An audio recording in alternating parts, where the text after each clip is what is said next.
Olá a todos, sejam bem-vindos a mais um episódio do CuboCast, podcast da Cubo 3, onde nós falamos sobre dados, tecnologia, carreira e outras casualidades. O assunto de hoje, nós vamos falar sobre ETL, né? O famoso ETL aí, que é um processo meio controverso, duvidoso aí, que a galera às vezes fica na dúvida, né? Sobre o que fazer, o que não fazer. E para isso, hoje eu trouxe aqui um especialista em ETL, em Pentaho, né? Que é uma das ferramentas que a gente vai falar aqui, que é o Rafael Arruda. Seja bem-vindo, Rafael. Pô, Prazer.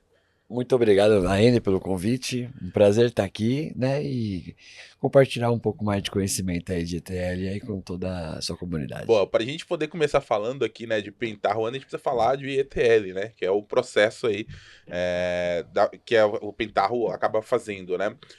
Antes da gente começar a falar ainda, né, do processo, eu queria que o Rafael falasse um pouquinho para a comunidade de quem é o Rafael, né, o que o Rafael faz, onde que o Rafael atua, qual a área que ele atua, assim, né, para o pessoal se situar, quem não conhece o Rafael, ficar conhecendo agora. Tá bom. Bom, meu nome é Rafael, tenho 35 anos, nasci aqui pertinho, São Bernardo do Campo, né? Eu moro em Portugal, já vai fazer 5 anos em maio, né? Então passa muito rápido. Eu trabalho com dados há 7 anos, mas comecei com infraestrutura, então isso me deu uma base boa ali para trabalhar com Windows, Linux, Uhum. banco de dados. E quando eu entro na área, em 2016, já tinha uma base boa, né? E sempre trabalhei muito com ETL. Que não sou tão bom em criar dashboards, né? Como você ensina muito bem ali, então... E quando eu comecei a entender melhor o que era ETL e tudo, eu via muita gente focando só em dashboard. E eu pensava, uma hora essa galera aqui vai ter que voltar, porque, pô, isso aqui é muito importante. Faz parte da base, Faz né? parte da base. Então comecei a focar muito em ETL. Então foi com o Pentaho ali que eu comecei a dar meus primeiros treinamentos. Aí me mudo para Portugal e começo a aprender cloud. Então percebi também que dava para integrar o Pentaho com a cloud. Eu falei, pô, com isso Você aqui. fazia mais a parte infra que você falou, aí depois você conheceu o Pentaho, e aí depois você foi usar isso dentro da cloud. Isso. E aí eu pensei assim, pô, isso aqui vai. Porque a cloud, normalmente as pessoas pensavam que era algo caro, que só empresa grande dava. Uhum. Só que o que é mais caro num projeto de cloud é o ETL. E eu pensei, se a parte mais cara do projeto de cloud eu conseguir fazer no Pentaho, que é gratuito, eu vou deixar os projetos acessíveis para Perfeito. pequenas e médias empresas. E assim que foi começando. Então hoje eu sou fundador ali da Ruda Consulting, que é Uhum. uma empresa de treinamentos, sempre começou com treinamentos, e esses treinamentos trouxeram consultoria, né? Então treinamento de Amazon trouxe clientes que talvez não chegariam até Uhum. mim naquele momento, curso de Google Cloud também, e sempre tendo o Pentaho ali para ingestão dos dados, tudo. Então sempre usei muito Pentaho ali e sempre fiquei muito na parte do ETL e os projetos hoje de Big Data, né? Os engenheiros de dados, eles não fazem dashboard, Uhum. eles disponibilizam os dados, né? Perfeito. Então, e eu já fazia isso antes. Então foi uma caminhada aí bacana. Boa. Você falou aí que hoje a galera gosta muito de construir dashboard, né? É a visão final, que é o relatório em si, já construído, né? Aqueles painéis todos coloridos ou não, né? Fundo preto, a galera tem gostado muito de utilizar. Só que existe um fator muito importante aí, que muita gente está entrando nessa área de dados por ferramentas, pela facilidade de usar Sim. ferramentas como, por exemplo, o Power BI, o próprio Excel também já fazia isso antes, né? Dava a disponibilidade da galera construir os seus relatórios e tudo ali. Só que muitas dessa galera que tá chegando, que vem de negócio, na maioria das vezes, ela não conhece muito bem os processos, né, de criação de um relatório em si, mas lá da base, né, falando da parte estrutural disso, né, e o ETL é um processo fundamental de tudo isso. Tem uma frase que eu gosto muito de falar, que se a consulta, né, se a fórmula DAX está muito difícil, é porque o ETL, ou a preparação dos dados, foi mal feita, né, Sem e eu dúvida. vejo muito isso hoje na grande maioria dos profissionais que têm trabalhado ou que tem pelo menos entrado nessa área. Pra gente situar essa galera que tá chegando agora aqui, que tá vendo, ouviu falar de Power BI, mas ainda não sabe o que é ETL, vamos falar um pouquinho sobre o que é esse processo de ETL e por que ele é tão importante dentro desse processo de BI e como que o Pentaho pode ajudar a gente, né, nesse processo. Tá. O ETL basicamente é a extração de dados, transformação e carga. Uhum. E essa carga pode ser um data warehouse, pode ser qualquer outro lugar, mas o Power BI ele vai conectar esse dado pronto. Ele não vai fazer um monte de tratamento, não vai usar Power Query, vai conectar na informação já pronta, já tratada, e aí sim vai criar suas visualizações, seus dashboards. Contando um pouco ali como foi o boom do Pentaho, né? Em 2016 o Power BI já estava se consolidando como junto com o Click e Tableau. O que acontecia? Então o cliente tinha um projeto todo no Tableau. Uhum. E tudo estava no Tableau. O ETL estava no Tableau e tal. Aí chegava, trocava o gerente, ele falou, ó, Power BI aqui tem um custo melhor. Uhum. Vamos trocar o Power BI. Aí que fazia? Tem que refazer o projeto. Todo o processo de ETL. Todo o projeto. Aí o contrário, pô, tem um projeto Power BI, quero levar pro Click, porque chegou uma empresa aqui, apresentou uns dashes que a gente nunca tinha visto. Vai lá e tinha que refazer tudo isso. E aí o Pentaho, por ser uma ferramenta, o Pentaho não é só ETL, tá? Ele é uma suíte de Business Intelligence, então ele tem ETL, você consegue criar relatório, consegue criar dashboards, mas não de uma forma tão simples como o Power BI oferece. Uhum. Só que com o Pentaho você cria lá uma estrutura de dados, e independente da ferramenta que o cliente tenha, Power BI, Tableau, Click, que são as mais conhecidas, ele conecta no dado pronto. Se ele trocar a ferramenta, ele vai conectar na mesma informação.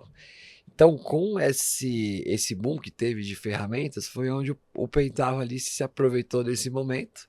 Então, para não ter que recriar os projetos, isso leva muito mais custo, muito mais tempo. Trocou a ferramenta, é só conectar a nova ferramenta num Data Warehouse que está pronto. Uhum. E eu, por exemplo, participei de muitos projetos que o ETL era no Pentaho e a parte de visualização era no Power BI. Então, em vez de usar uma ferramenta para tudo, usa o melhor de cada ferramenta.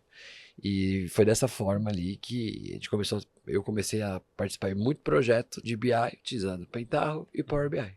Boa, você falou então que o Pentaho ele faz esse processo, né, extra ferramenta, então essas ferramentas de visualização. Vou usar aqui mais o Tableau e o Power BI, que são as ferramentas que o pessoal mais conhece, né? Mas principalmente o Power BI, porque é o meu público. E ali dentro do Power BI a gente tem o Power Query e dentro do Tableau tem né, uma ferramenta também que é o Tableau Prep ali também que ajuda, né? Qual que é essa principal diferença então dessas ferramentas, por exemplo, que ajudam a preparar os dados, né? A gente vai falar se isso é ETL ou não ali dentro da ferramenta, mas que ajuda a preparar os dados pro Pentaho, né? Basicamente ali o Pentaho, você tem uma gama maior de possibilidades também, e você vai ter uma performance melhor no Pentaho, né? O Pentaho ele é feito em Java. Então, por exemplo, uma coisa que a gente já fez bastante, a gente extrai dados de planilhas, tratamos os dados gerando uma única planilha, enviamos isso por e-mail e automatizamos isso, por exemplo. Então, o Pentaho ele te dá a possibilidade não só de preparar uma informação num banco de dados, como de automatizar processos, por exemplo.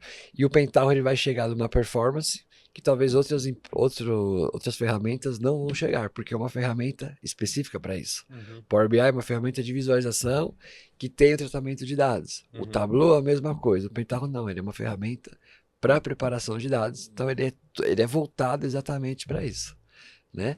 E com o Pentaho você consegue criar um Data Warehouse ou um Data Lake, tanto on-premise quanto na cloud, seja na Amazon, seja na Google. Então a gente te oferece uma gama específica para criar estruturas de dados, seja para o Data Warehouse, seja algo de Big Data. Tá? Já foi pensado algo para isso.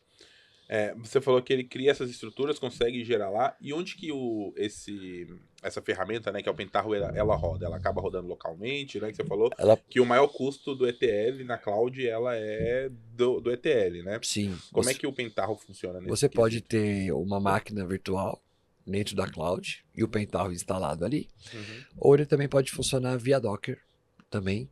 Então ele dá essa possibilidade. E quando você trabalha na cloud, vamos supor que para rodar o ETL leva 4 horas. Você não precisa ter o servidor 24 horas ligado. Uhum. Ele inicia, por exemplo, meia-noite, roda o ETL. Quando termina o ETL, desliga o servidor. Então já é mais uma forma de reduzir custos para as empresas. E como é que hoje funciona essa automatização desse ligar e desligar? Da própria cloud. Você já configura tudo ali, então, pra galera. Define o horário que você quer que liga, que vai executar, tem uma auto-inicialização ali, depois terminou, ele Já desliga. E aí economiza o custo, né? Só para o pessoal entender, na cloud você conta como hora, né? Então a máquina tá rodando, funcionando, pode não estar executando nada, né? Então tá rodando, funcionando ali, você tá consumindo. Só de estar ligada você já tá pagando. Então, no ambiente on-premise, normalmente a gente tem os servidores ligados o tempo todo. Uhum. E quando vai para cloud, tem empresas que talvez não tenham essa possibilidade, quando é uma aplicação, quando é algum software, mas para BI tem essa possibilidade de utilizar o servidor somente enquanto o ETL ali está sendo executado. Boa, você falou que você começou a utilizar o Pentaho ali, que o boom do Pentaho veio com essas ferramentas de visualização surgindo, né? Então surgiu ali o Power BI, né? Que talvez seja a ferramenta que mais deu o que falar nesses últimos tempos, principalmente de visualização de dados, né? E aí o Pentaho ele se colocou, né? Viu um nicho, ele se colocou nessa posição de já existia, né? Mas de se colocar nessa posição de ser a ferramenta que faça esse ETL, assim. Como é que você acabou chegando no Pentaho, assim, né? O seu primeiro contato? Que você falou, pô, eu vi a galera fazendo dash, mas na mesma hora eles vão ter que voltar, né? Mas como é que foi esse primeiro contato seu? Primeiro assim? contato, eu trabalhei numa empresa pequena, de consultoria, que era focada na área da saúde. Uhum. Então, por exemplo, a empresa vendia um projeto de BI para um hospital, e aí a gente ia até esse cliente e fazia toda a implantação, né? Então, normalmente, o cliente já tinha a sua ferramenta de visualização, já tinha ali o seu Power BI. Só que como que o cliente tentou implantar, conectar direto no sistema de produção, ou seja, direto no RP. A performance não está boa, Power BI não presta. Isso aconteceu com todas as ferramentas, porque tinha cliente que usava Click, tinha cliente que usava o Tableau, né? E era sempre a mesma reclamação. Ah, essas ferramentas aí de visualização não funcionam, né? Não é a mesma coisa que apresentaram aqui na demo, por exemplo. Venderam o gato pro leque. Isso. E aí, a gente já tinha algumas pessoas que conheciam a Pentaho, eu não conhecia nada de Pentaho, mas já tinha uma base ali de ETL. E aí o pessoal falou, ó, aí, não importa qual que vai ser a ferramenta que vai ser criado o dashboard, o ETL vai ser sempre o mesmo, vai ser sempre com o Pentaho. Aí, no primeiro projeto, tinha um consultor mais sênior que me acompanhava ali, né? E aí no segundo e terceiro projeto, eu já fiz sozinho, né? Então aí com o Pentaho eu comecei a fazer coisas que até então eu não sabia. Por exemplo, para extrair dados de API, na época só programador fazia, né? Automatização de processos para enviar por e-mail, só programador fazia aquilo ali. Então, na época eu vi, pô, com essa ferramenta aqui eu consigo me tornar um profissional melhor, porque eu vou fazer coisas que antes eu não fazia. E aí você começa a, né, abrir os olhos ali. Uma gama de possibilidades. Você vê uma gama de possibilidades. Né? Então, as empresas começaram a gostar das entregas. Comecei a utilizar também o Pentaho muito para automatizar processos.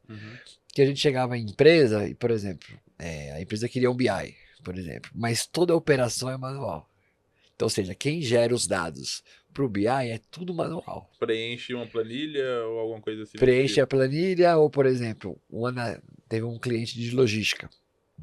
O analista chegava às 8 da manhã, ficava 2 horas exportando um monte de Excel, fazendo PROC-V, um monte de coisa. Para as 10 horas o dado está pronto e toda uma operação de logística começaram a trabalhar. Entendi.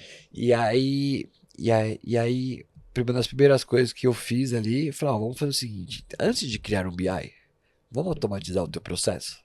Porque você fica 2 horas aqui para fazer a mesma coisa. Então, se eu usar essas 2 horas para você analisar os dados. Tá bom, como a gente pode fazer isso? Aí sentei do lado dele, falou, me mostre exatamente o que você faz. E anotando. Fui anotando e aí fui automatizando. Exporta os dados dessa tabela, cria coluna, exclui coluna, trata os dados texto. Repliquei. Aí gerei um arquivo, falou, vê se o arquivo é esse mesmo. Aí ele falou, não, é isso mesmo. Falei, tá bom, então amanhã você pode chegar às 8 se quiser, mas não vai precisar tratar os dados. Aí no dia seguinte, o dado estava pronto e eles começaram a utilizar esse tempo que ficava preparando a mesma informação todo dia para analisar os dados. Boa. Quando você está falando então de fazer o trabalho manual, não é nem a questão do input ser manual, é a questão distração mesmo, distração. Né? Então o cara ia lá no sistema, entrava no sistema, baixava o relatório, tinha que colocar numa pasta. Um monte de PROC-V. Né? E é exatamente essa que é a mágica do ETL, né? De você Que o processo de extração, transformação e carga dos dados em si, ela pode ser feita com diversas ferramentas de diversas formas. Pode ser feita, inclusive, manual. O que ele estava fazendo era um processo de ETL, né? Isso. A diferença é que não era um processo de ETL automatizado, né? Que ele tinha que todo dia chegar lá e começar a executar cada uma dessas transformações. E aí, com o Pentaho, então, você consegue executar esse processo também de forma automatizada, de ir nas fontes de dados, de buscar essas informações, tratar elas, né, de diversas maneiras, preparando os dados e carregando essa informação em algum data warehouse, em algum data lake que a pessoa vai poder conectar direto. Né? Uma das grandes vantagens, e aí eu já vou falar aqui do meu ponto de vista, quando a gente fala desse tipo de automatização, principalmente com o ETL, né? E aí eu vou comparar com o Power Query, é que quando você faz um tratamento, uma preparação no Power Query, e aí você tá falando que a galera reclama muito da ferramenta de visualização justamente porque, tá lento, tá demorado e tal. É que no Power Query, quando você conecta e transforma os dados, cada carga ela vai refazer todo aquele processo. Né? Então, sei lá, conectei a base, ela tem 1 milhão de linhas, e aí eu carrego ela para o Power BI, faço o tratamento dela, preparo os dados e aí faço a publicação. Na próxima atualização, esse processo ele vai se repetir com todas as 1 milhão de linhas, Sim. né? Com o Pentaho ou com alguma ferramenta de ETL específica para isso, a gente consegue, depois de feita a carga, o dado ele fica lá armazenado e você não vai precisar refazer aquele E processo. você pode fazer só incremental. Então você pode ter uma carga que ela roda todo dia e ela pega só os dados de ontem. Então, em vez de ser 1 milhão de linhas, vai ser 10 mil linhas, 100 mil linhas no máximo, por exemplo. Perfeito. Menos dado para ser processado, menos tempo de execução. E aí você ganha performance, né? E também o equipamento, a máquina na cloud vai ficar ligada menos tempo, né? Sim, mas isso funciona muito bem também on-premise. Também, não. Principalmente com esse. A cloud a gente começa a pensar a partir de 100 milhões de linhas. Uhum. Aí a cloud já faz mais sentido. Mas até 50 milhões, 70 milhões, o on-premise ali ele atende perfeitamente. Né? E com o Pentaho você consegue trabalhar tanto on-premise quanto na cloud. E é uma solução gratuita. Né? Ou seja, quando a pessoa ela vê os nossos vídeos ou faz o nosso curso, ela já tem um conhecimento do negócio, do dia a dia dela, e ela consegue experimentar a ferramenta. Legal, você tava falando aí da galera reclamando, né? Falando que compra gato por lebre aí justamente porque tem essa dificuldade, né? O Power BI em si, tanto o Power BI e Tableau, são ferramentas que o seu forte é a visualização de dados. Apesar de ter ali dentro uma ferramenta de preparação de dados como o Power Query ou o próprio Tableau Prep, o foco dela é uma ferramenta de visualização de dados, que você pode conectar em uma fonte de dados externa, como um data warehouse, que já estejam tudo preparado, não fazer nenhum tipo de preparação e já conseguir visualizar os dados da melhor forma possível ali, né?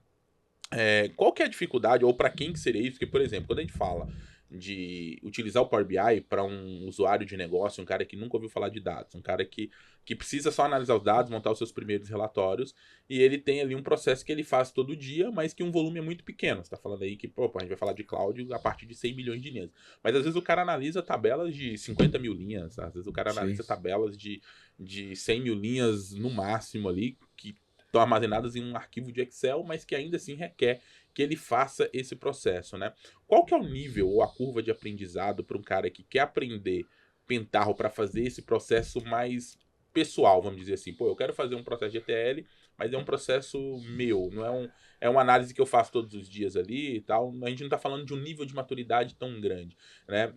Ainda é mais vantajoso utilizar o Pentaho nesses casos ou um Power BI já seria suficiente? Assim, o que você recomendaria? Tá, particularmente assim, 90% dos nossos alunos chegam sabendo Power BI, já. E quando eles aprendem, pelo menos ali em 2016, né, na área de BI a gente tinha 2 cargos, o analista de ETL e o analista de relatório. Ou seja, o analista de ETL trabalhava com Pentaho e o analista de relatório trabalhava com Power BI. E quando esse analista de relatório, que só sabe Power BI, aprende a fazer o ETL, ele se torna um profissional mais completo. Porque ele não necessita que um outro consultor faça o trabalho para ele, ou que prepare os dados para ele. Então esse consultor ele vai ter acesso a melhores projetos, melhores salários, porque ele tá entregando mais valor, né? E o Pentaho, basicamente, você não usa código.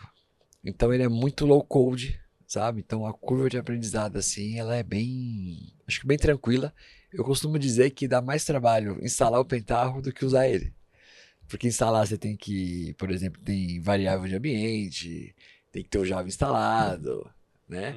E para usar você basicamente não usa linha de código, né? É como cada função fosse um step, um conector. Ah, eu quero ler uma tabela. Aí você vai utilizar um conector para ler a tabela. Ah, eu quero tratar os tipos, as colunas que são do tipo texto. Uhum. Aí você vai montando um fluxo de dados mesmo.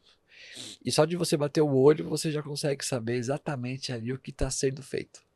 Entendi. Você consegue ver aquele mapazinho, né? O Isso, passo de onde que vai isso, transformando. de passo a passo. Falando de recursos técnicos, né, de capacidade técnica, então, você falou que, pô, aí você consegue usar low code muito igual o Power Query também, você consegue fazer muita coisa Isso. ali clicando e tal, e ele gera um código por trás. Existe também dentro do Pentaho esse nível, pô, tem um usuário mais pro, o cara que tá ali, e ele quer ir além, né, fazer uma transformação dentro do próprio Pentaho, através de um código de programação ali dentro, também é possível fazer isso ou é somente Ele recurso... consegue utilizar JavaScript. Uhum, Então, em vez de ele usar vários steps, ele uhum, consegue usar um script Java, ou ele consegue usar um script Python, por exemplo. E para coisas mais avançadas, ele consegue utilizar variáveis, por exemplo. uhum, Então, vamos supor que uma empresa que tem 10 filiais. Cada filial tem um banco de dados. Em vez de ele criar 10 transformações, ele consegue fazer uma transformação mais avançada, que vai fazer um loop. Então vai ler banco de dados por banco de dados e vai ler os dados e vai gravar num local qualquer, por exemplo. Então consegue fazer essas coisas mais avançadas também.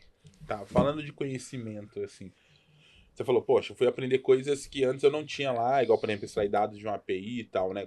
Quão fácil é fazer isso com o Pentaho, assim, em questão de nível de conhecimento técnico? Porque, falando de Power BI, eu posso ter o usuário que ele é totalmente leigo, tá? Abriu o Power BI pela primeira vez e já consegue fazer uma conexão, buscar ali alguns dados, tratar de certa forma, preparar. Né? E eu posso ter o usuário mais, eu chamo de Pro User, né? O Power User ali em cima, que é o cara que já sabe usar a ferramenta e já conhece, pô, de SQL, o cara já sabe Python e tal, ele consegue extrair o máximo dessa ferramenta, né?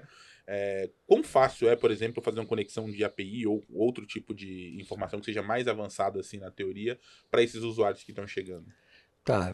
Na verdade, o cara que vai precisar conectar na API e ele não souber nada de API, a dificuldade dele não é no Pentaho, é Uhum, entender a API.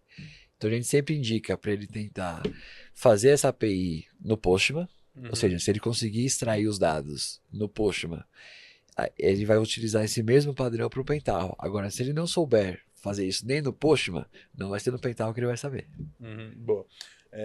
Então é mais um conhecimento Mais técnico mesmo conceito, de conceito mais mesmo, do cara conceito. conseguir entender, né?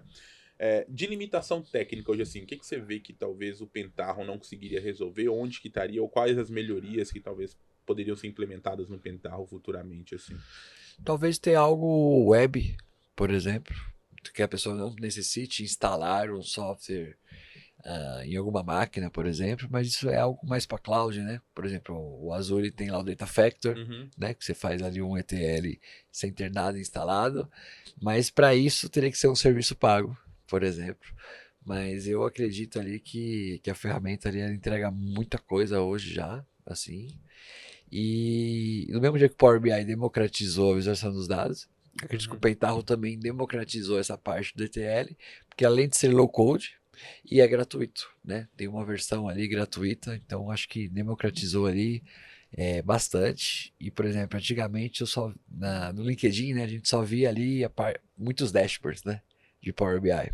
E mais recente a gente começou a ver fluxos de ETL Uhum. no timeline, então, ou seja, as pessoas já estão ficando um pouco mais conscientes que precisa fazer o ETL. Já vi uns printzinhos ali de É, Pentaho da galera mostrando os fluxos. É importante a gente ter esse.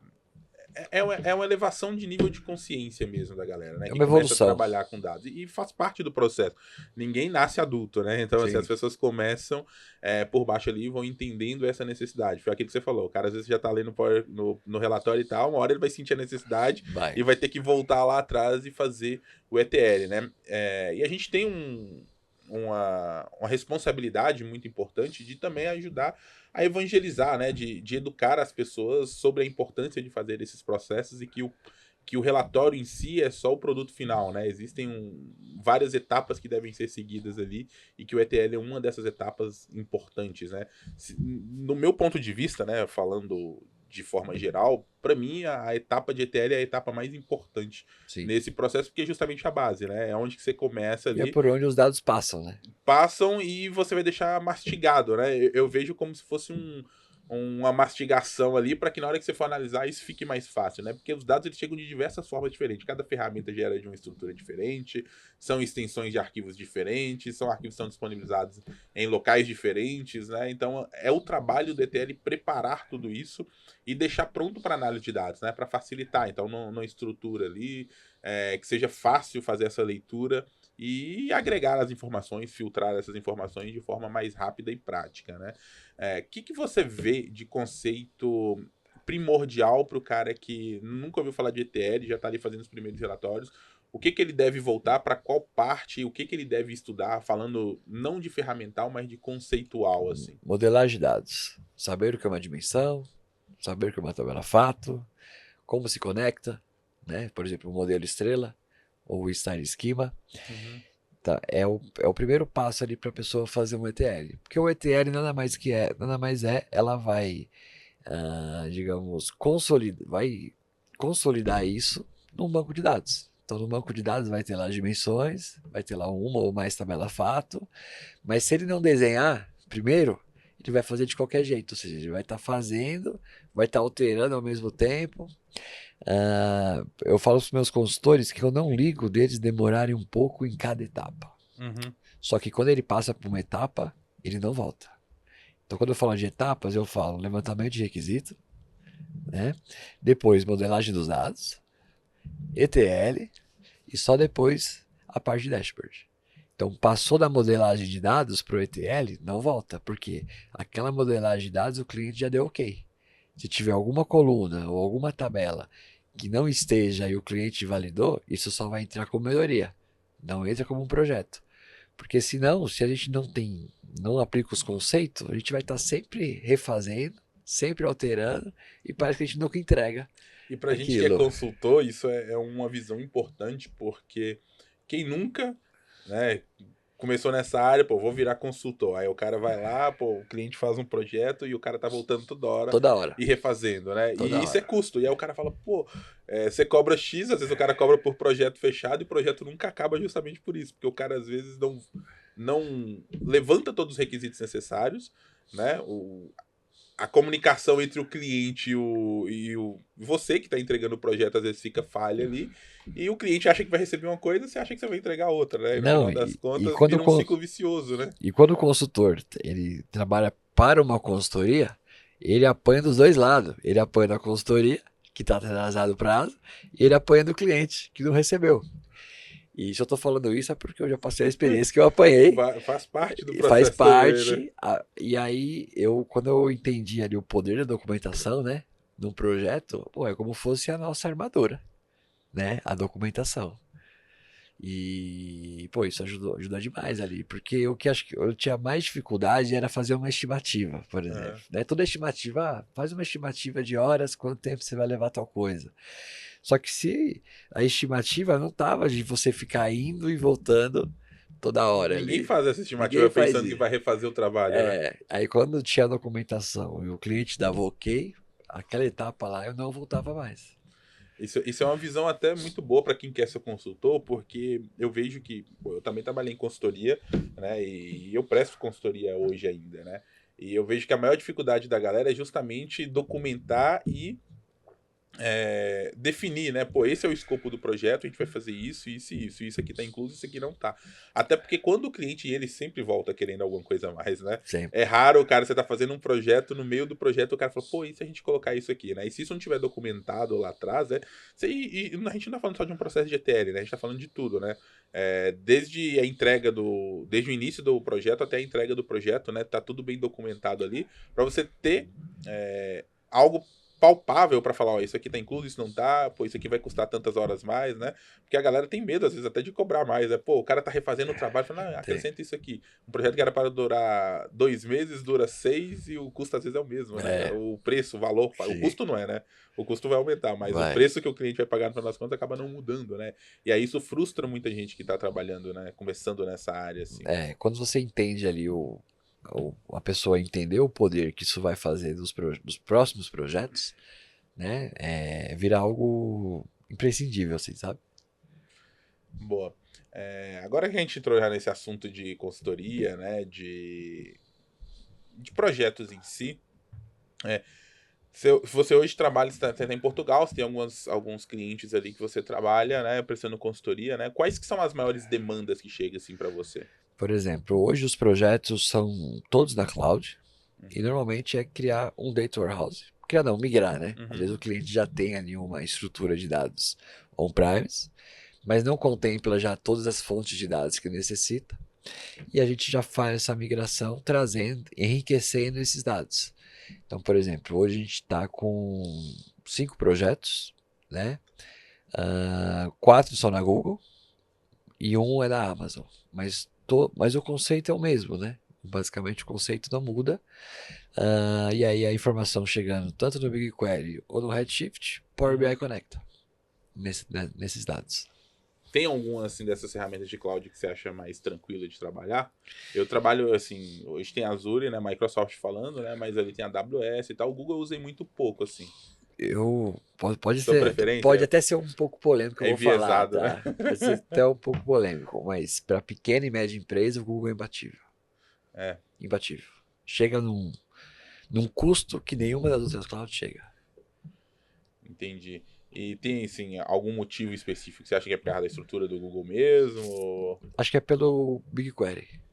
Pelo BigQuery ali. O BigQuery foi feito para alto volume de dados. Só que ele deixa um teste ali, por exemplo. E muitas pequenas empresas não chegam, Ah, não ultrapassa não o ultrapassa, trial deles ali, não né? ultrapassa pelo volume de dados. Então acaba, muita empresa utiliza o BigQuery e não paga, porque é uma empresa pequena, por Entendi. exemplo. E não é um teste limitado Um a tera, tempo, né? um Não, tera. mas assim, então, Não, é quantidade. Às vezes que tem empresas que falam, pô, a Amazon, por exemplo, às vezes te dá um negócio lá, você pode usar até uma quantidade, mas, pô, é durante 60 dias, 90 dias, depois disso você já não teria, você teria que migrar a estrutura, ou, né, o que não faz muito sentido. isso. Boa.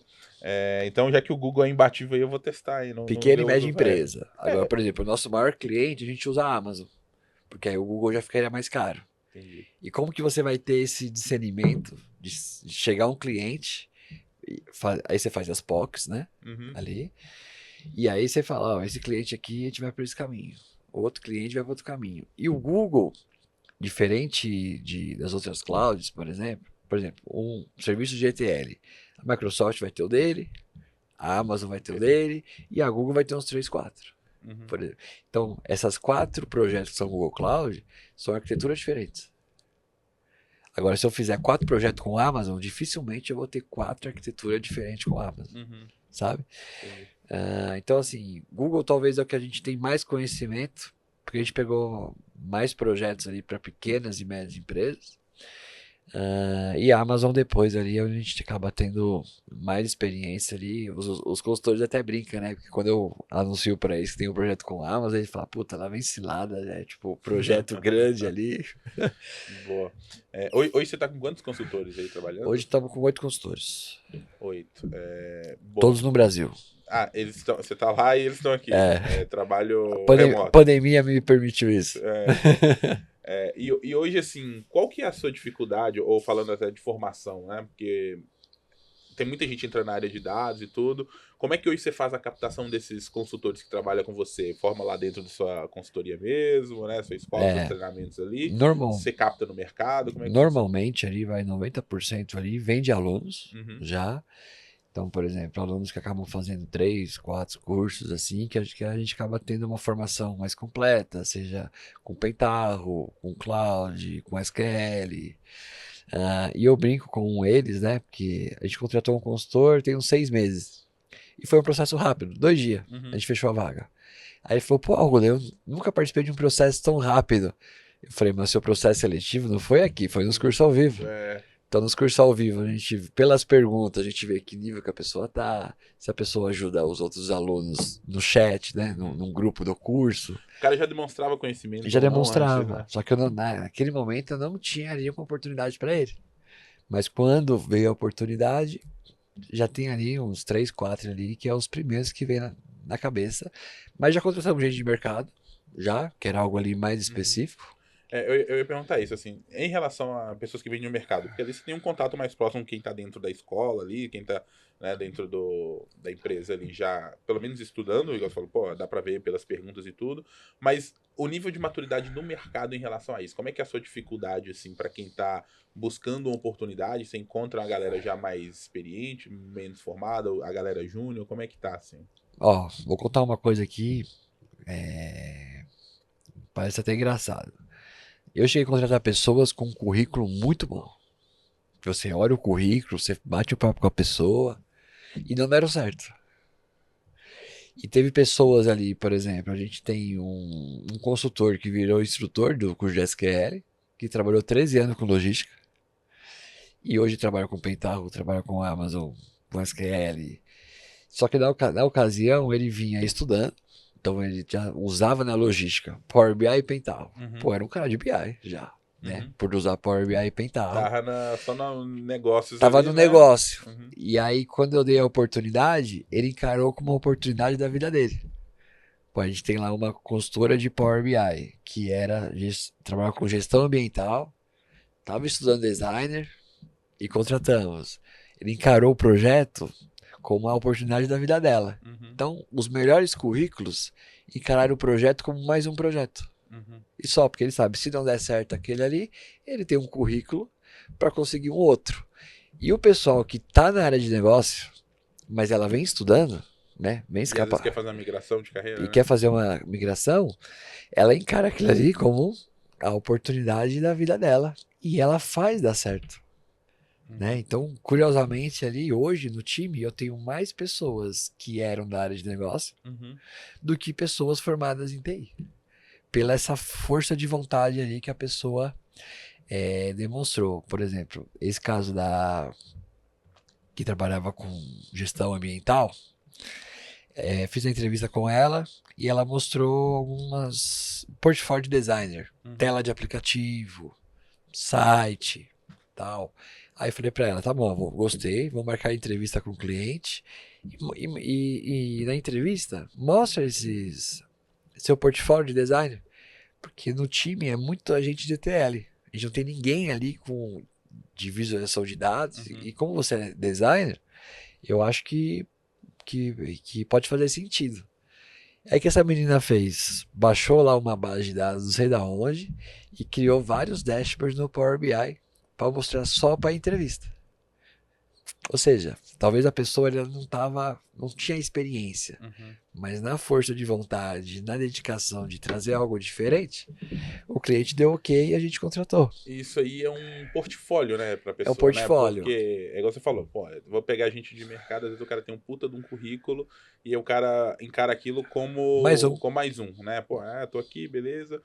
E muitas vezes o custo também, né? O preço de Sim, contratação, pô, tem salário envolvido, tem um monte de coisa. E essa galera que tem um puta de um currículo, às vezes tem um salário também muito alto e às vezes até inviabiliza, dependendo do projeto que você vai. Porque, pô, você vai fechar primeiro com o cliente, né? Porque você faz isso sob demanda, né? Pelo sim, que eu entendi. por demanda. E aí você vai trazer a pessoa e às vezes um cara desse mostra um portfólio, mostra algo que ele fez, às vezes ele não tinha experiência, não tinha ali e que chama atenção. É importante então também para quem está procurando, né, saber demonstrar essas habilidades, né? Precisa, porque você não tem a experiência. Então você tem que compensar de alguma forma. E nesse caso ali, talvez se não fosse essa dedicação toda, talvez o cliente ia preferir alguém com currículo ali mais sólido. Uhum. Teve agora já continuando ainda nessa área de consultoria, né, de projetos, teve algum projeto assim que você pegou, você falou assim, cara, isso aqui vai ser tranquilo e que teve alguma dificuldade, alguma bucha no meio do Sim, caminho? Você tivemos. pode contar assim algum caso assim? Tivemos um projeto ali grande ali, 50 mil lojas. Então tinha que migrar dados de 50 mil lojas. E aí usamos Pentaho, usamos AWS e tudo. E aí a gente conseguiu fazer a ingestão dos dados. Perfeito. Quando a gente teve que tratar os dados, a gente teve dificuldade. E aí o consultor estava trabalhando até hora extra. E eu comecei a trabalhar também. Mas assim, deu muito trabalho ali. Deu muito trabalho ali. Por talvez era algo que a gente já tinha feito, Uhum. mas talvez não com aquele volume de dados, né? E aí qual o ensinamento ali que esse projeto trouxe? Ele falou, ó, isso aqui que a gente conhece não é para um grande volume de dados. Então precisamos encontrar alguma solução, porque se aparecer uma empresa parecida, eu não vou pegar para a gente trabalhar muito mais ali. E aí foi aí que a gente entrou o que chama Stack Moderna de Dados, né? Então aí é o que a gente fizemos um projeto. Me surpreendeu tanto que eu falei pro consultor, eu falei, ó, a minha agenda tá ruim, a sua tá pior ainda, mas a gente precisa criar um curso disso aqui. E a gente criou um curso em outubro, né, Stack Moderna de Dados, onde a gente usou o Airbyte para ingestão dos dados, dbt para transformação e criação de um DW no BigQuery, né? E o que acontece? 90% dos casos, um ETL tradicional vai resolver. Por exemplo, no Pentaho, aí pode ser on-premise, pode ser na cloud. Mas ali era um volume tão alto que o ETL ele se divide, por exemplo. Então, a ingestão fica com uma ferramenta e a transformação fica com outra, por exemplo. Como a gente chegou a isso? Nas dificuldades de um projeto específico. E aí, nas dificuldades, você vai buscar algo que talvez se fosse algo que a gente já estava acostumado, já estava na zona de conforto, não ia trazer. Quando um aluno ele quer aprender Pentaho, é porque a zona de conforto dele do Power BI tá com algum problema. Porque se tiver atendendo, ele vai ficar no Power Query, vai ficar no Power BI. Por isso até que você falou que quando o aluno chega para você, ele já sabe o Power BI, né? Ele já sabe. Ele já passou pela dificuldade e falou, pô, eu tô sentindo um incômodo aqui, isso aqui não tá resolvendo mais. Isso aqui tá demorando muito para atualizar, pô, tô apanhando. E aí, quando ele aprende o ETL, pô, ele se torna um profissional mais completo. Porque ele consegue fazer todo um projeto agora sozinho. Esse é um ponto importante até, porque até naquele comentário que você falou que as pessoas às vezes acham que o Power BI ou qualquer outra ferramenta seja, às vezes não funciona porque chega um momento que ela começa a ratear, vamos chamar assim, né? Mas não pela ferramenta em si, mas pelo processo, né? O Power BI ele foi desenhado para ser uma ferramenta voltada para o analista de negócio, para o cara que está ali, que vai utilizar ela no dia a dia, ou para uma ferramenta de visualização de dados.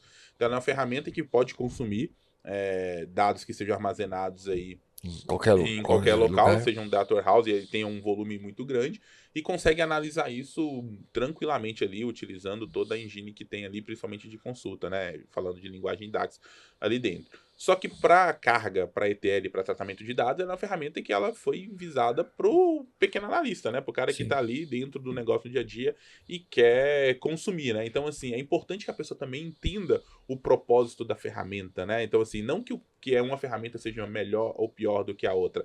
É igual você falou, pô, o Pentaho tem ferramentas de visualização de dados, de fazer relatório também, mas não tão com a facilidade que, por exemplo, tem o Power BI. Da mesma forma que o Power BI, ela não é uma ferramenta de ETL, né? Ela tem um foco em um analista e para isso ela atende bem, né? A mesma coisa o Pentaho. Então é uma ferramenta que ela atende bem para aquele propósito que ela foi feita, né? Então tem essa importância do profissional entender o propósito da ferramenta, para quem é o público-alvo dela, para utilizar da melhor maneira, né? Até para o cara não tentar fazer um processo utilizando uma ferramenta que não seja mais adequada. Porque também é difícil uma ferramenta atender tudo, né? E aí chega um momento que você tem que combinar soluções, né? Então um projeto de BI ali de médio porte, por exemplo, para mais, você vai ter que usar ali o melhor do Pentaho para ETL e o melhor do Power BI para Dashboard. Talvez o pequeno porte, só Power BI ou só Pentaho atenda, né? Mas quando você começa a ter um outro tipo de cenário, você não vai conseguir fazer tudo com uma ferramenta só. Você vai ter que usar o melhor de cada. Se você pegar projetos grandes aí, dificilmente existe um projeto que resolve. Dificilmente não, é impossível, né? Não existe um projeto que todo o processo é feito, né, com uma única ferramenta, né? É combinações de várias ferramentas ali. O mercado está passando por um momento que ele está mais consciente que ele necessita ter uma estrutura de dados. Né? Então ele não pode mais ter os dados numa única ferramenta. Ele tem que ter uma estrutura, né? Porque, então, por exemplo, ele tem lá um Data Warehouse. Uma área vai usar o Power BI. Aí a outra área comprou o Tableau. E uma outra área que não tem dinheiro vai usar o Excel. Todas elas têm que acessar a mesma informação. Né? Então, o mercado está passando por isso. Até porque, senão dá inconsistência, né? A gente vai falar de governança de dados, aí entra num outro assunto agora que é... Bom, voltando aqui um pouquinho, você tinha comentado que vocês passaram ali por um projeto, né, que foi muito difícil e tal, que acabou tendo muitos aprendizados, e aí você falou, pô, vou gravar um curso disso e é legal, né? E aí a gente falando um pouquinho desse mundo de educação, você falou que, pô, a empresa é uma empresa de educação, né? Trabalha Isso. ali com treinamentos, mas tem uma vivência no mundo de negócios, de trabalho, de entregar projetos, né? E é muito importante pro aprendizado, né, de quem vai ensinar também, ou pro aprendizado das pessoas que vão consumir esse conteúdo, essa vivência, né? Porque hoje a gente vê cada vez mais muitos cursos sendo criados na internet, né? A internet democratizou Sim. isso. Só que tem muita gente que às vezes o cara nunca desenvolveu um projeto e tá ali ensinando alguma técnica e tal, e que você vai ver que, pô, na vida real aquilo você vai chegar ali e não vai funcionar, né? Como que você vê esse mercado, assim, hoje de educação, se tratando de educação no mercado de dados de uma forma geral e a formação de profissionais, né? E até mesmo quais dicas você dá para o cara que vai consumir algum conteúdo, falar, pô, vai por esse caminho, não vai por esse, porque esse aqui o cara sabe o que tá falando ou não sabe. Porque é difícil às vezes fazer esse juízo de valor, né, desses É, conteúdos. quando eu comecei a trabalhar com TI, era o contrário. Tinha muito pouco conteúdo, né? Então, era livros ou algum curso mais específico ali, que não era barato, né? Pô, eu lembro que meu primeiro curso de SQL Server foi na Impacta, e Uhum. eu paguei 6 cheques, por exemplo, que não era algo ali E cheque, né? em Dá pra ver. cheque. O pessoal nem vai saber o que é. Mas assim, o que acontece hoje, eu acho que o mercado está um processo de peneira, Uhum. né? E eu acho que hoje com tantos conteúdos, por exemplo, meu primeiro contato com Power BI foi através de um vídeo seu, por exemplo. Uhum. Eu acho difícil a pessoa já comprar um curso direto. Ela consegue, seja no YouTube, seja em algo ali, ela conseguir.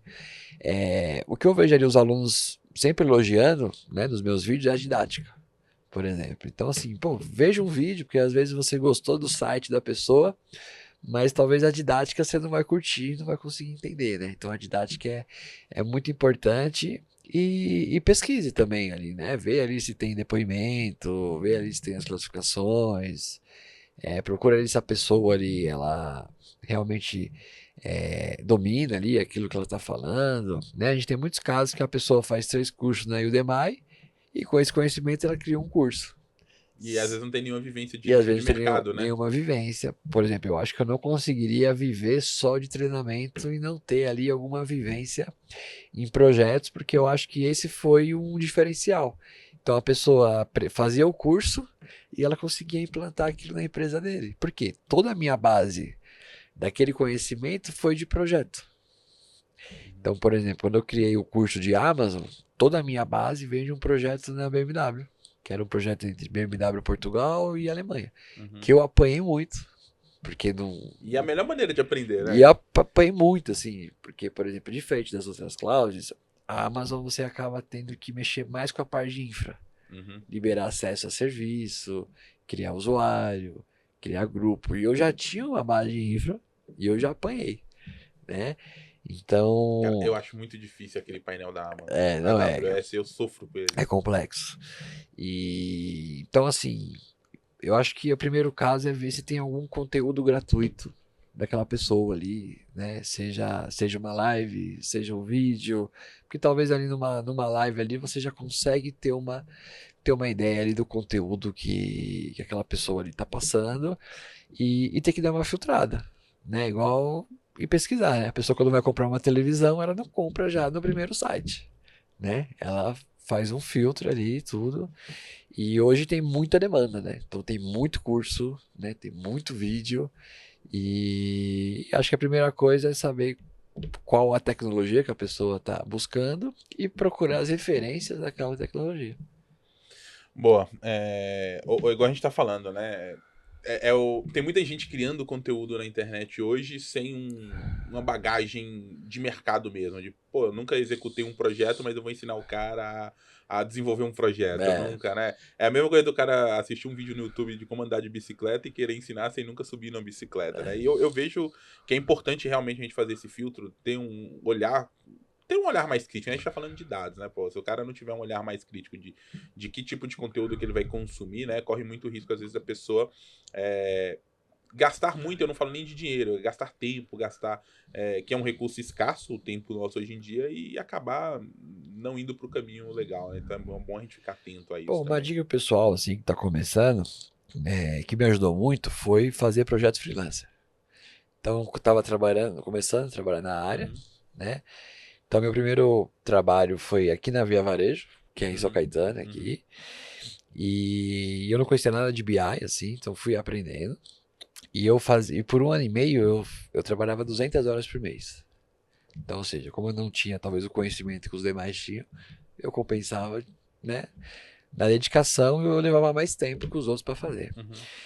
E aí depois de 6 meses, que eu já tinha uma base melhor, já estava talvez no mesmo nível do pessoal, comecei a fazer projetos freelancer. Ia lá no Orkana, Upwork, e começava, via os projetos ali, esse aqui eu sei fazer, esse aqui talvez. E isso me ajudou a melhorar muito a comunicação, me ajudou também, por exemplo, fiz um projeto lá para uma autopeça. Aí o segundo era para uma empresa de nutrição. Aí o terceiro era, sei lá, um escritório de contabilidade da Colômbia, sabe? Umas coisas assim, meio aleatório. Só que você começa a pegar cenários diferentes e aquilo me ajudou muito ali no aprendizado, sabe? E para quem tá nessa área de dados, isso é essencial, né? Porque a gente fala assim, pô, é importante o cara saber de negócio. Só que às vezes a gente vai pegar projeto em diversas áreas diferentes, negócios diferentes, e ter essa visão, né? Vai te ajudar a ter um pensamento crítico de saber resolver o problema do cara. Você vai Pegar cenários Você vai pegar o diferentes. cenário e falar, cara, deixa eu ver o que esse cara tá precisando. Você não vai sim chegar com uma. E isso não acontece, você não vai chegar com uma solução pronta e falar, toma, implanta isso aqui. Você vai ter que entender o cenário, analisar o cenário, né? Todo para você chegar e propor uma solução para aquele problema. Eu acho que essa vivência mesmo, igual você falou, pô, às vezes o cara não tá numa empresa, não tá numa consultoria, não tá dentro de um negócio específico, mas essa dica do freelancer é algo legal, porque você consegue, né? E eu ainda tenho uma coisa que eu sempre falei, né, e eu falo muito, que são as participações em fóruns, que às vezes o cara não consegue também, às vezes, pegar um freelancer e tal, mas se você entrar, por exemplo, nessas comunidades em si, né, fórum, dúvida, né, eu comecei lá atrás com o Excel, com o guru do Excel Fórum, tinha muita gente ajudando o outro, né, dentro das próprias comunidades, assim, e você vê o cenário do outro, né? Às vezes, pô, eu não sei nada, por exemplo, vou dar um exemplo hipotético aqui, pô, não sei nada de logística, mas tem um cara que tá com um problema ali, tá desenvolvendo alguma solução lá dentro da empresa dele de logística e você pode ajudar, porque às vezes o cara postou algo ali também, né? Então, essas horas gastadas, é tipo hora de voo, que eu chamo, né? Essas horas gastadas, elas são importantes para desenvolver, né, essa sua capacidade de desenvolvimento de projeto mesmo. E me ensinou também a negociar, né? Pô, vou fazer uma proposta por hora, projeto fechado.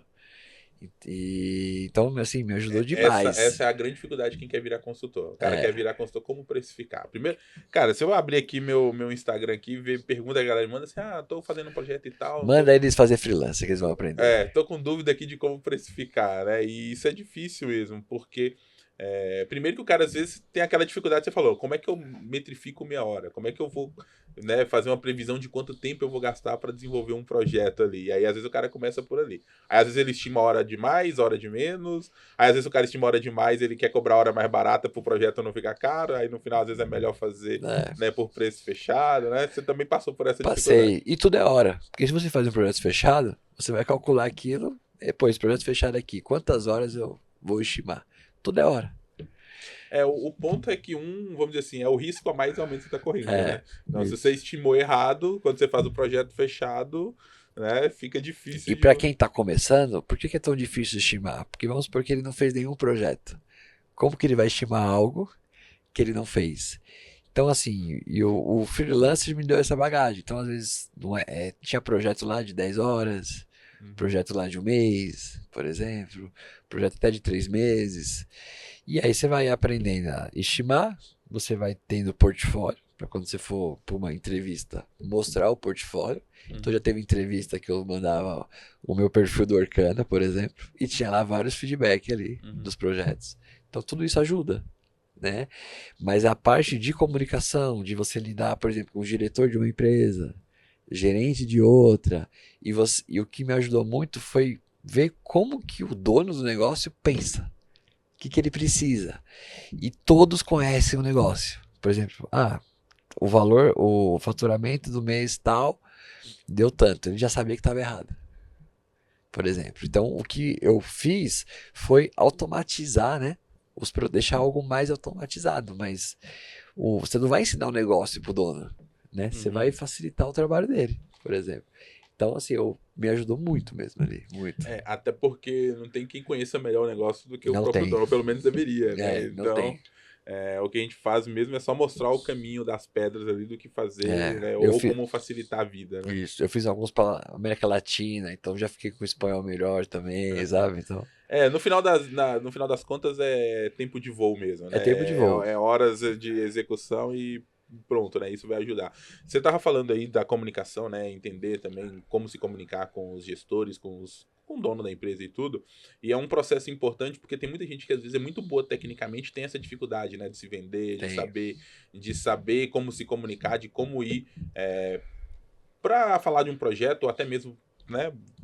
Passar uma proposta e não saber passar essa ideia legal, né? Então isso também ajuda muito nesse processo. Ajuda aí, por exemplo, eu nunca me senti um cara muito técnico assim, né? Então, em alguns casos, a comunicação acabou me beneficiando, por exemplo, e pessoas que eram mais técnicas que eu, talvez tinham mais conhecimentos que eu, o cliente achava que eu conhecia mais, porque talvez eu me expressava melhor que essas pessoas mais técnicas, e a técnica você aprende, né? Também ali, você acaba aprendendo. É por isso que talvez muita gente de negócio deu certo na área de TI, porque já tinha todas essas soft skills, já conhecia ali um negócio específico, às vezes já fazia gestão de pessoas. E aí, quando aprende a técnica, o cara faz uma migração até de uma forma ali mais natural, assim, sabe? Boa, falando então no futuro aí, né, dessa análise desse mundo de dados que a gente está falando, né, a gente falou um pouquinho de ETL, de Pentaho e consultoria, né, falamos mais aí. O que você vê, assim, para esse mundo de dados que está começando a dar um boom agora cada vez mais, né, tipo 5 anos atrás, 6 anos atrás a gente não ouvia É, falar tanto, né, agora a gente está ouvindo falar cada vez mais. Qual que é o futuro desse mundo dos dados, na sua opinião, e falando aí para mim de ferramentas como Pentaho e Power BI, o que você vê aí, né, para os próximos meses ou anos, assim? eu vejo assim que cada vez mais a gente vai ter o time de dados disponibilizando os dados e a área de negócio que vai usar o Power BI.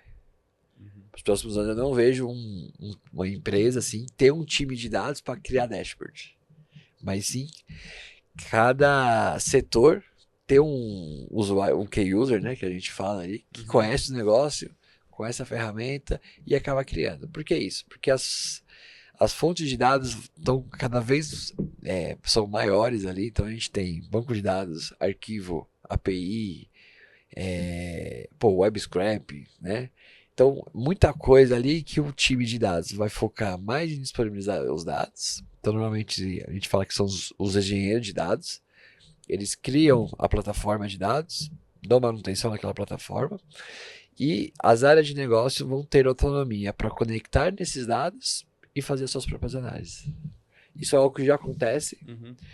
mas eu acho que vai ser algo E mais. se a gente parar para pensar, o conceito de self-service BI vem Isso, daí, né? vem daí. Porque, pô, você vai oferecer os dados, como se fosse servindo ali, e cada um consome aquilo que faça mais sentido para ele, para análise que ele quer fazer, né? Então, e nada melhor do que o próprio usuário do negócio saber analisar o negócio dele, né? Igual você falou, pô, o cara dono do negócio, ele sabe que Sabe? o número tá errado, né? Ele vai, às vezes, saber falar muito melhor o que tá certo e o que tá errado naquela análise, tirar um insight daquilo, do que o cara que veio de TI puramente, que simplesmente montou um dashboard e entregou um monte de indicador que na grande maioria das vezes nem vai ser o que o cara de negócio vai usar, né?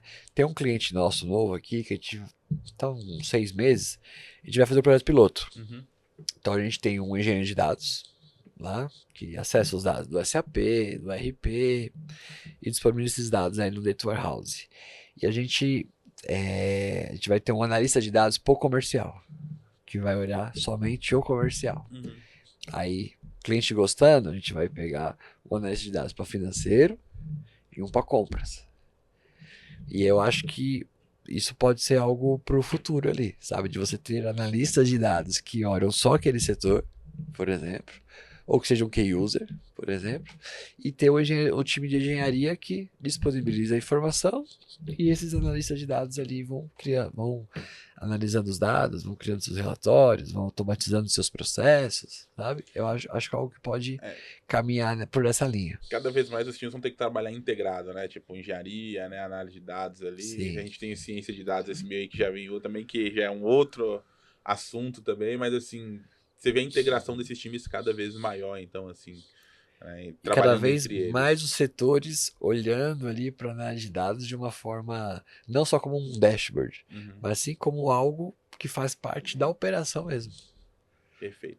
Bom, acho que a galera tem uma noção boa aí, assim, de tudo isso que a gente falou, né? A gente bateu um papo bem legal. Eu queria que você desse um recadinho, assim, pra quem tá assistindo a gente, né? Pô, eu tô querendo conhecer mais esse Pentaho, né? Como que encontra aí o Rafael? A gente também vai deixar sempre aqui na descrição do vídeo, mas fala pro pessoal aí onde que o pessoal consegue te encontrar e qual dica que você dá pra quem tá começando, né? E tá querendo aprender o Pentaho agora também, por onde...